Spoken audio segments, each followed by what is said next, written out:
Welcome to the second episode of Night Shift with Justin S. King, How to Transform Your Life One Night at a Time. If you listened to the first episode about writing down your wants every night, I'm assuming that one of the things that you want is to get better sleep, to optimize your sleep, get deeper sleep, and to use sleep as a way to improve your life across your physical, emotional, and relationships. So, in today's episode, we are going to talk about the most important thing you can do to improve your sleep.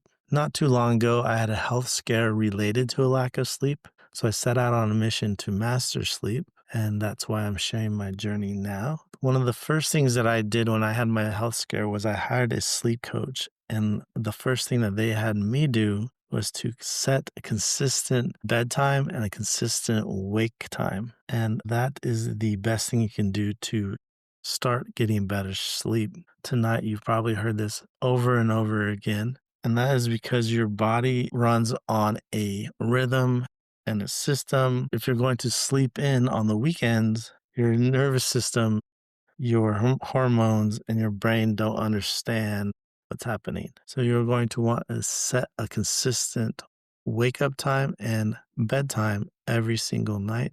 Of the two of those things, Dr. Walker, a sleep consultant, says that the morning wake up time is the most important. A recent study even shows that consistency about your wake up time and bedtime is even more important than the duration of sleep that you get. I'm not a doctor and I'm not going to go into that on this episode. One of the reasons that waking up in the morning may be more important as opposed to the time you go to bed is because you can't set or you can't control always the time that you fall asleep. But when you do wake up at the same time every morning, you trigger to your mind that you are safe, you're predictable, and you can relax. And when that wake up time changes, that can show up in your nervous system at night with racing thoughts, anxiety for no reason, feeling wired but exhausted, and being emotionally reactive to small things. It's not a willpower issue, it's a trust issue between you and your body, a sign of sleep deprivation.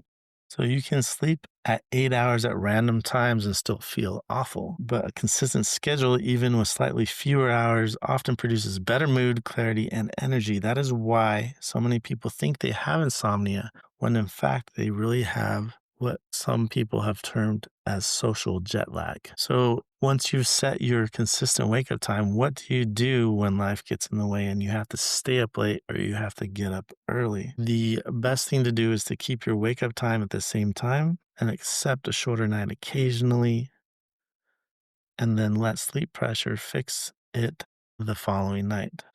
A consistent sleep schedule will be noticeable by other people. You'll be calmer, patient, less reactive, and emotionally steady.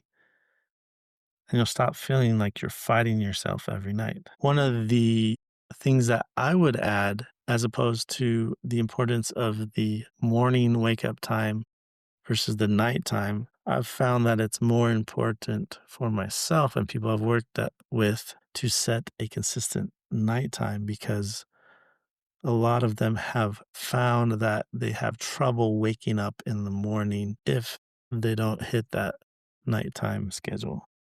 So that's going to be your shift for tonight is to set a time that you will wake up and go to bed each night for the next 7 days. Look at what you've been doing the last couple days, write that down and compare it to what you want to do.